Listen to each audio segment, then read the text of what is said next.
How's it going, folks? Brian Cusco here at Triple B.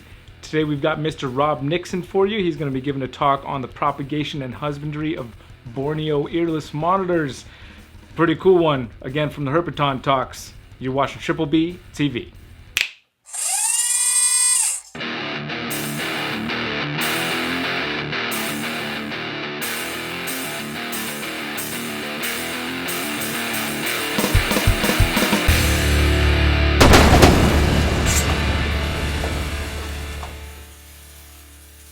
I'm just going to step away. Is it okay if I just talk like this for now and not into the mic? So my relationship to Philippe and the Vivarium magazine started when I was 12 years old. That's when I discovered the Vivarium, and as a little kid in Las Vegas, and man, it was like a conduit to the outside world of herpetoculture. I didn't even know what herpetoculture was. But I got this magazine and started getting it every time every time a new issue was released, and it just opened up my eyes, and I waited, in anticipation to get that thing, and so that was in 1988 is when I saw the first one for me. I think it was the second issue, and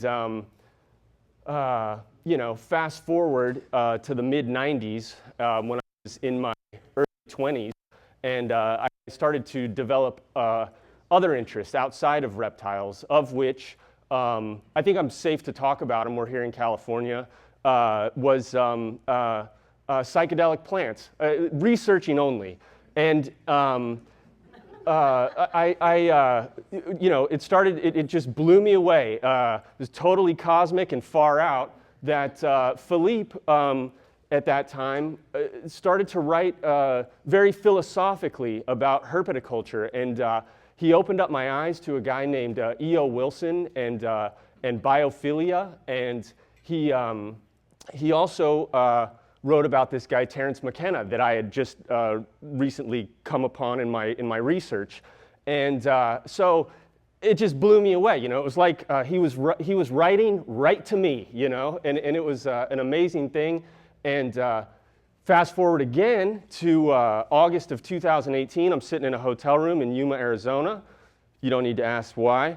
And a message comes in from Philippe, and it's asking me if I would come and give a talk to you guys about Lanthanotus. And when the maestro calls down upon you from on high, you have to be ready for action. And I'm still not ready for action, but I'm here and I'm ready to give this thing. So that being said, I'm gonna give this talk. Okay, so I'm Rob Nixon. I don't like this mic. Can we ditch the mic? Do I have to talk into this thing? All right, I'm just gonna shout. Okay, so I just have 4 years of experience keeping these things. And so this is a summary of my experiences. This is the first depiction of a Lanthanotus that was published in the original description by Fran Steindachter. He was a famous Austrian herpetologist, and he described Lanthanotus in 1878. Lanthanotus, the genus name, translates to hidden ear, and Borneensis refers to the island of Borneo. Lanthanotus is a monotypic genus within the monotypic family Lanthanotidae, and it's nestled within, the family is nestled within the infraorder of the Angumorpha, along with monitors, helidermatids, Shinosaurus, xenosaurs, Gollywasps, the legless lizards, like right here in California, and of course the Anguidae. Okay, so my friend Christian Lagner gave me a bunch of photos to use for this talk, and without him it wouldn't be half as cool as it would be otherwise. So I am indebted to him for the use of his photos and his information, as we'll get to. But this is just, let me see how to work this thing. Okay. So as you can see, there's no ear there. There's no ear opening. So that's where the Lanthanotus gets its name, Earless Monitor, or the genus name, Lanthanotus. It has a semi-transparent lower eyelid that you can see right there. It's partially closed. And this, a really cool beaded osteoderm like scalation. And here's another shot where you can see the eye. That eyelid is totally closed. And this one doesn't have an ear either. Okay, video time. So let's see if this is going to work. So these guys are aquatic to semi-aquatic. I should say semi-terrestrial. They spend most of their time in water, in my experience. And this is just to give you an idea. So this is the male Lanthanotus that I care for, and he's hiding under a ceramic tile. And he's underwater right now, if you couldn't tell. And they breathe bubbles out of their nostrils. See that? And then he comes up to take a breath. He was also tongue flicking underwater. Okay, so this slide is just here to look cool and to talk about their size. If you didn't know, like Alan said, the photographs were few and far between, and I had this impression when I was a kid, when I'd see a black and white photo of Lanthanotus, that they were 4 feet long or something. I didn't know how big they were, but in fact, the males grow between 364 and 441 millimeters, which is roughly the equivalent of 14 to 17 inches.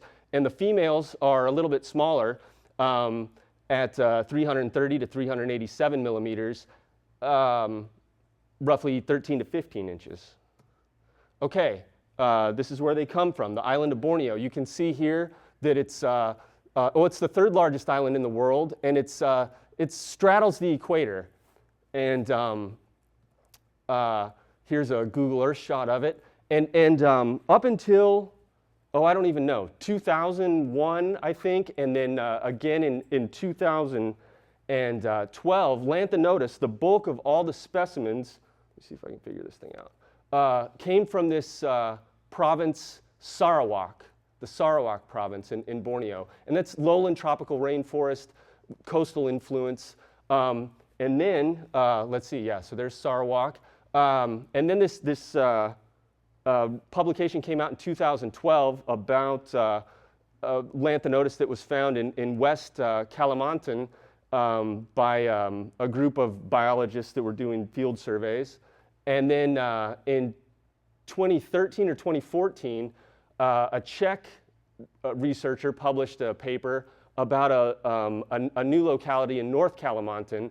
And so it sort of opened up the distribution of Lanthanotus from only being known in the Sarawak province to, which is part of Malaysia, by the way. Borneo is made up of three countries, I guess, Brunei, Sarawak, which is part of Malaysia, and then the Kalimantan provinces, which is part of Indonesia.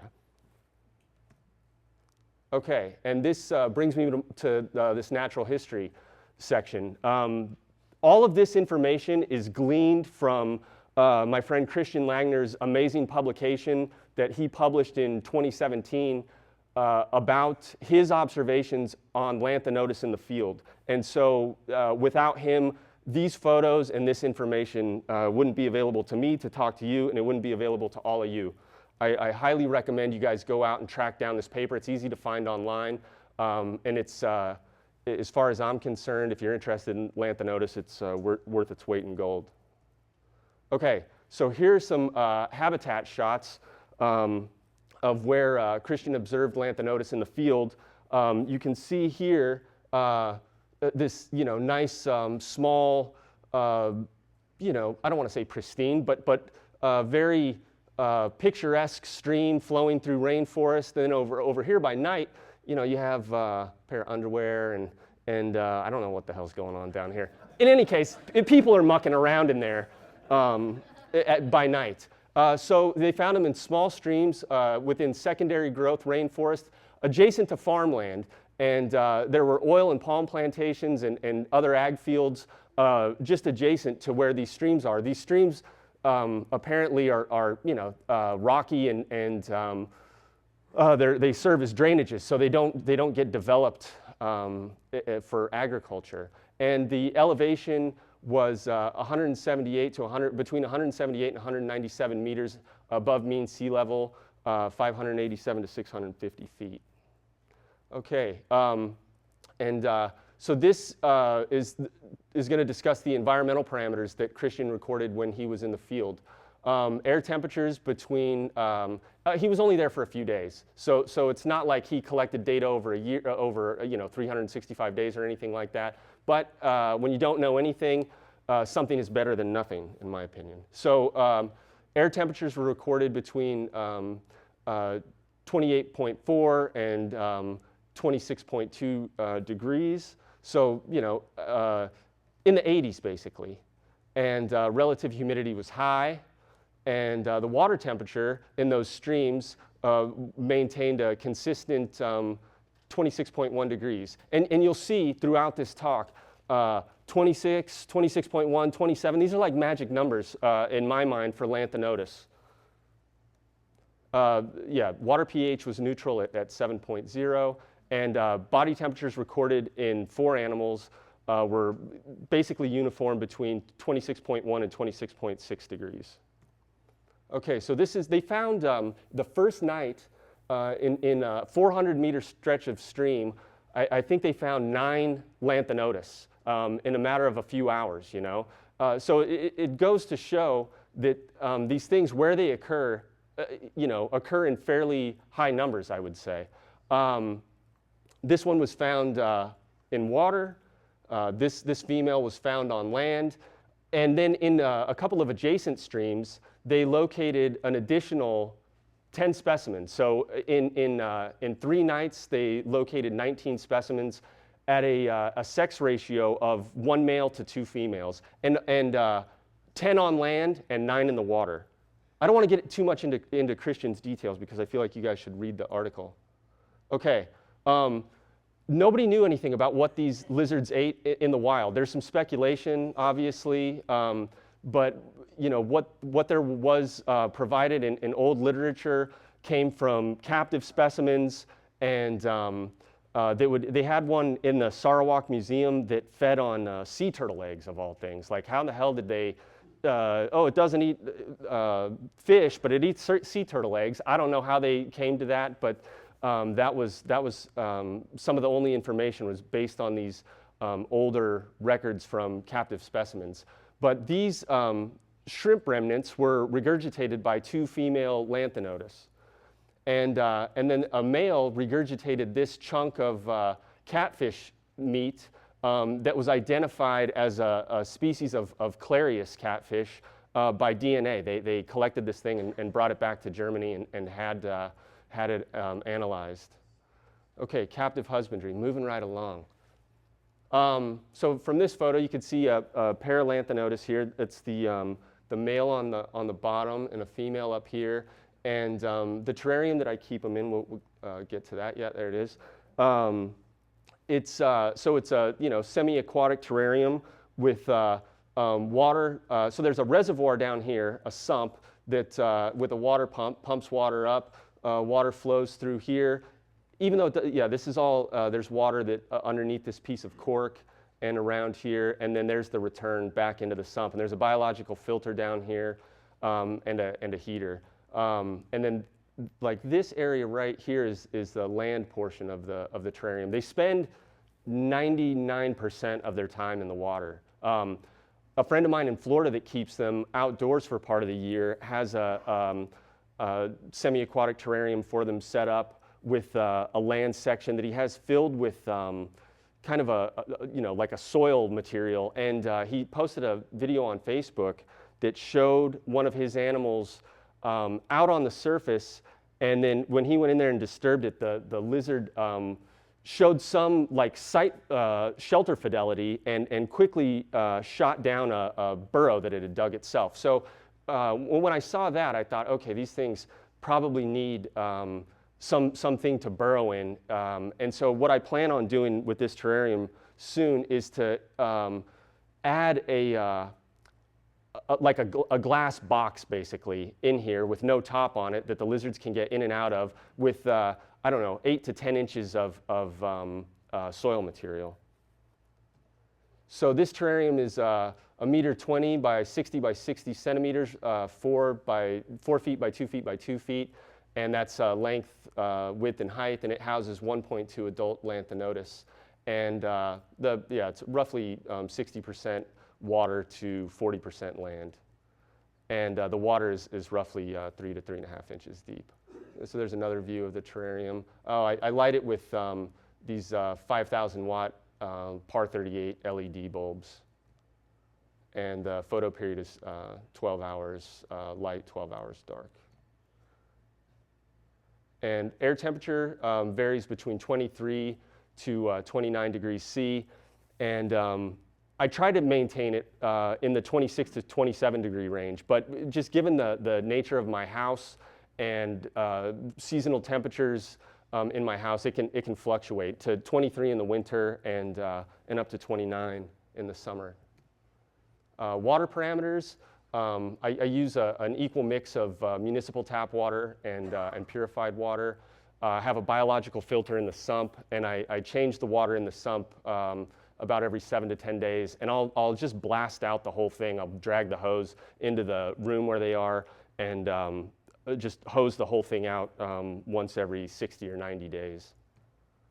And I maintain the pH level at or near neutral. And what I should say, what I forgot to mention earlier as I'm speeding through this, is that that information that Christian collected it really gave me an idea of what I should try to be providing for these things. And most of the way I'm keeping them is based off of the information that he gathered in the wild. And I mean, it goes without saying to this crowd, but that is the way that we should be keeping these things. To be keeping reptiles and amphibians in captivity, we should have an idea of where they come from. We should have an idea of how to recreate the conditions that they're exposed to in the wild. And like I said, I know you guys are all aware well of that, but I just feel the need to say it. Yeah, did I already say that? Water temperature is maintained at 26 to 27 degrees. It fluctuates a little bit too, but that's what I try to keep it at. And then I put dried magnolia and Indian almond, catappa leaves in the water to lower the pH and reduce the hardness. I live in Tucson, Arizona, and it's the water is the tap water is hard and full of minerals. Okay, the captive diet. The majority of the diet of the lizards that I keep consist of earthworms, Canadian night crawlers, and I offer them randomly at my discretion whenever I feel like it. Roaches, they've taken both Blattolateralis and Blaptica dubia. I feed them crickets occasionally, Zoophobus larvae, pieces of catfish, and then frozen thawed krill and silverside fish that are used for fish food. Wait a minute. Video. Action. Let's see here. So this is a video of a hunting female Lanthanotus. I mean, they go for earthworms. They go into frenzy mode, and this thing's looking for a worm. They can smell them when they're in the water and or taste them or whatever. And let's see here. What do I do next? There we go. And then here's another video. You can see the earthworm there. And this is interesting. Boom. So can I rewind it? So what's interesting about it is the thing's looking and flicking its tongue. But watch, when its foot touches it, it figured out exactly where it was. And I noticed that a lot. They'll be swimming around and frantically searching for them. If I touch them with a worm from forceps, they'll immediately turn around and grab it. They're deaf and almost blind. Yeah. So here's another feeding video. There's a dubia roach. And that's another female Lanthanotus. Bam. And they eat their food underwater too when they don't eat it on land. They'll just swallow the food down right underwater. Okay, captive breeding. This is worth the price of admission, folks. Yeah, look at that. That's Lanthanotus breeding. And let's see, there's more. Look at this. This is when yeah, I know, right? When this yeah, there's a little window that I can see them breeding through underneath that cork. Oh yeah, I'm a total pervert. I mean, I don't get it. I'm not into this. It's just like it's for science. Okay. Okay. So then they breed, and then shortly thereafter, 30 days or so, the females start to look swollen, and the gestation, in my experience, is between 71 and 93 days, and that's based on the time of observed copulation to oviposition. I don't know if they bred and I hadn't seen it, or if that time's accurate, but that's from when I've seen breeding to when they lay eggs. And so there's a picture of the nest box. See, that's what I'm going to change. I'm going to change that into a deep thing that where it can be a big nesting area and land area instead of having this nest box. I don't think that's the best idea for their nesting. And I just put that rock up there is not that's not precariously perched. It's normally down here. I don't know why it's. Yeah, exactly. Yeah, and yeah, they enter the nest area right through that little slit, and then so that's what it looks like inside. And there's a female, and they start using this thing. They start spending time in there when they're gravid, and they stop feeding about a month before they lay eggs. So what did I say? So between 2 to 3 months gestation, which is weird. They about a month before they lay, they stop eating. When that first happened, I thought, oh, well, it looks like you'll be dead soon. But in fact, it wasn't. The female laid eggs and then went right back to eating the very next day. Okay, so this is a clutch of fertile Lanthanotus eggs. This female on this occasion laid 8 eggs total, and there's 1, 2, 3, 4, 5, 6, 7, 8 there. So she was finished laying by that point. And this other female, who I had never seen breeding, laid it right before, 2 weeks before that female laid eggs. She laid this clutch of 1, 2, 3, 4, 5, 6, 7 eggs, and they're infertile. And so there you can see the difference between a clutch of infertile eggs and a clutch of fertile eggs. Is it clear to you guys which is which? Yeah. Okay, and so I set the eggs up, the fertile eggs. I set the fertile eggs up in a sim box. Whatever suspended incubation method, like Quetzal described earlier. I don't Squamata Concepts. I don't know the guy who makes these things, but they're a useful tool for egg incubation. And this is in 2017, by the way. This breeding, and I was in a hotel room in Yuma, Arizona, in 2017, and I had a dream. I had a dream that my Lanthanotus eggs were hatching, and I called my wife to say, "Hey, will you check those eggs?" And she texted me back that photo. And I was a happy guy. And so then I got home a day later, and this is what I saw. So, oops, it's a head out, the first day. The next day it was the head and the first half of the body and its legs, and then it didn't do anything. It sat in the egg like this for a while. And so I moved it. I thought, well, maybe this poor little guy, can't crawl his way out of that egg. So I put him on moss, And I took this photo and I looked at it and I thought, God, this thing looks like premature or something. I didn't like the looks of it. And it did come out of the egg on its own, but it didn't survive 24 hours. And when I looked at the egg, this was that it had come out of, this is what I found, a large glob of unabsorbed yolk. Okay, so, and this is the thing. So here, I'm about to have success with Lanthanotus, and I'm totally jazzed and all this, and then my dreams and aspirations and hopes are just crushed, oh, number one, out of the egg, happy, and then a couple of days later, it's dead, and I find this, and it's just like, oh, what am I doing, And so a few days later, here's egg number 2 is pipped, and then egg number 3 pips, and then number 2 comes out, and number 2's good. Happy story. Number 3 comes out, so this is number 2, and then this is number 3. A big glob of unabsorbed yolk, you know, and same sad story for this guy. So he had this, or it had this unhealed umbilicus, and it didn't survive 24 hours. So, you know, one egg so far, one hatchling is in good shape. Then hatchling number 4, and number 5, and number 6 and number 7, and then 7 and 8 or whatever. But 8, so I ended up 100% of the eggs hatched. 2 of them died within 24 hours of hatching.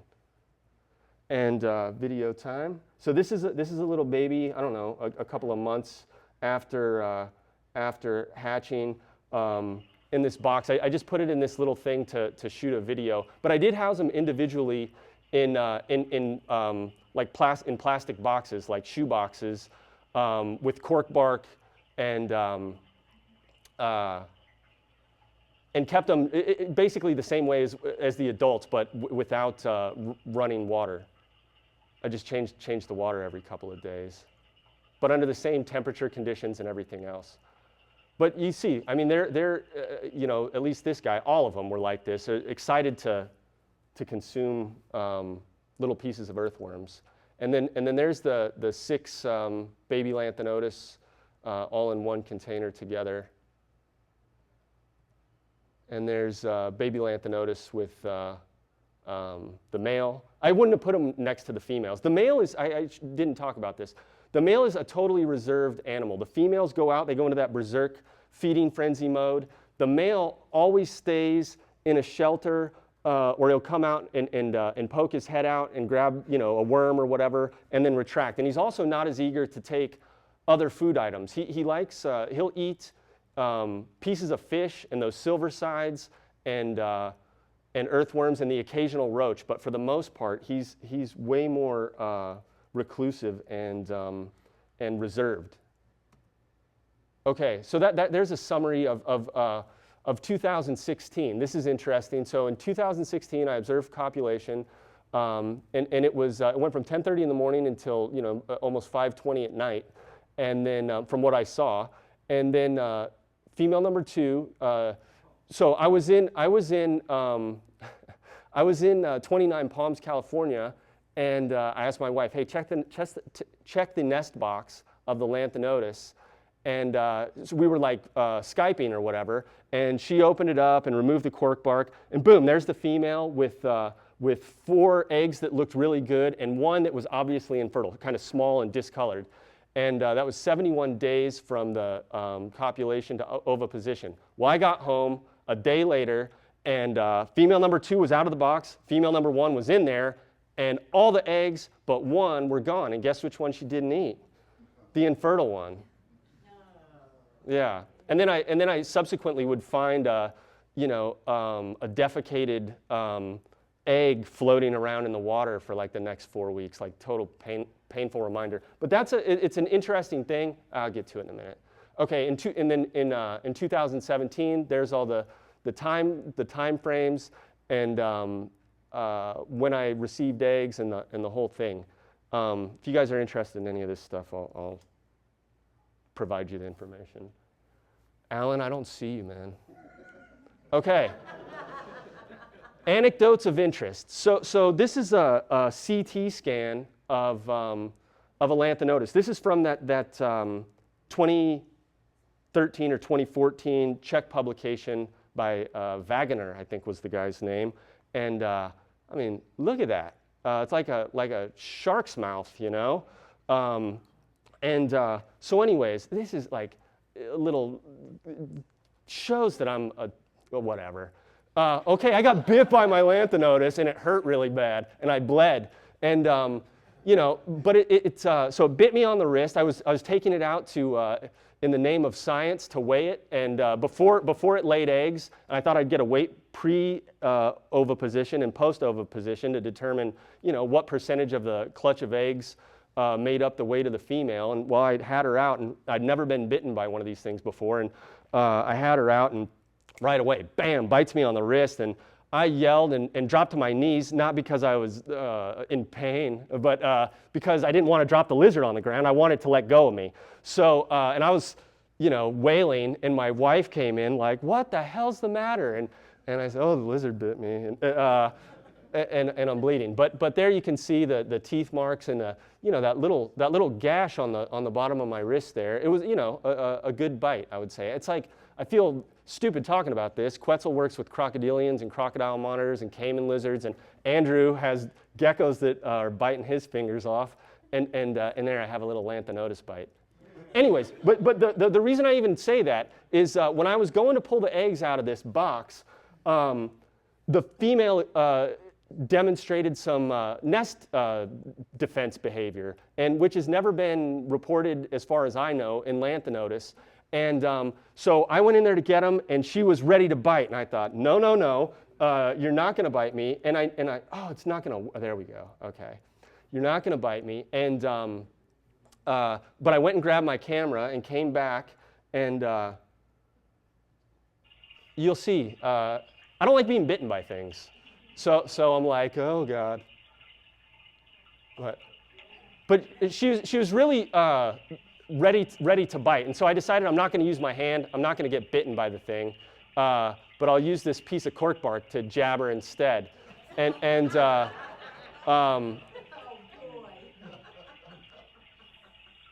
then I thought, well, she's going to destroy the eggs, so I better leave her alone and figure out how I'm going to get these things out of there without getting bitten. But as far as I know, and that's a pretty weak video. If I would have got a video the first time I reached in there to try to get them, it was clearly her defending those eggs. And unfortunately, I wasn't prepared for that. So, but it is something that hasn't been documented before. The other thing I don't think that's been documented before that I should have included in the anecdotal part here is conspecifics consuming the eggs of another lanthanotus. So. Yeah, that's a little dangerous game to play if you have multiple animals together. Okay, so that's it for me. Thank God and thank all of you. I'm happy to be here. And when I say thank God, I mean I'm happy that this is over. Not that I'm a religious guy. Yeah. Great presentation by Rob there. I liked how he had lots of pictures, lots of video to share with you guys. That was really well done and lots of great information. Just remember that the Herpeton is coming up again this year. Go down the link in the description so you can check it out and see who all the speakers are going to be. There's nothing like getting to hear these talks here through these videos, but there's something else to be said for actually getting to speak with these people in person and ask them one-on-one questions, which is something you'll get the chance to do at Herpeton. So go down the description, just look at the schedule, see if it's something that you think would be beneficial for you to come to, because I'm going again this year. And next week, we've got Mr. Ben Morrill. He's going to be talking about his recent research and development into mapping out the python genome, as well as other genetic type of work that he's been doing with snakes. That's going to be another good one. Until then, you've been watching Triple B TV. Y'all take care.